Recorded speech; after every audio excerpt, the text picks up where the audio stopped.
DJ Samiksha Kishnapur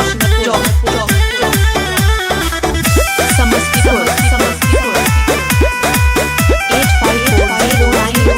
854099 दिनवा धाराइल जब से बापा गहलाइल तब से ए सखी सुनो ना दिनवा धाराइल जब से बापा गहलाइल तब से कोहे छोड़ चल जइबू जनुआ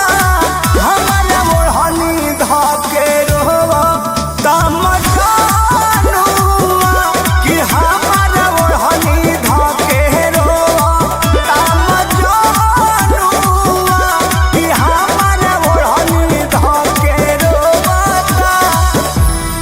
DJ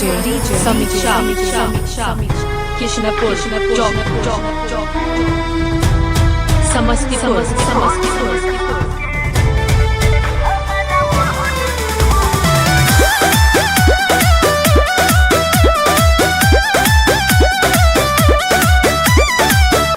मड़वा के पास धके देखी मजनुआ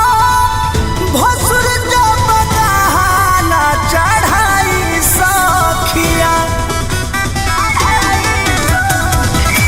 देखियो कर फिगर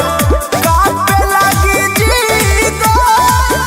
ओखिया न ओखिया मिलाई सखिया हो जाइबू राजा जी के बंधुआ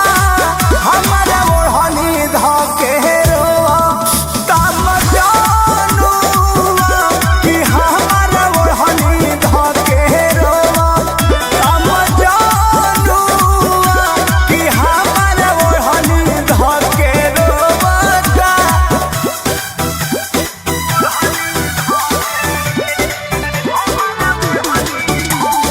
Music by Arya Sharma.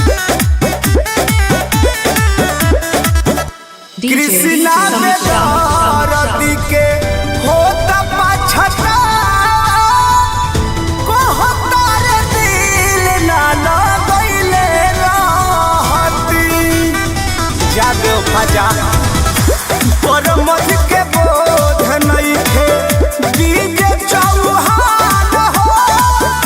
कहतार चोट नहीं खोइले रहती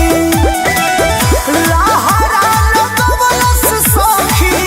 तनुआ हमरा ओढ़नी धके रोवा तम जनुआ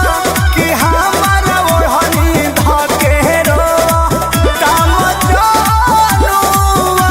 कि हमरा ओढ़नी धके रोवा DJ Samiksha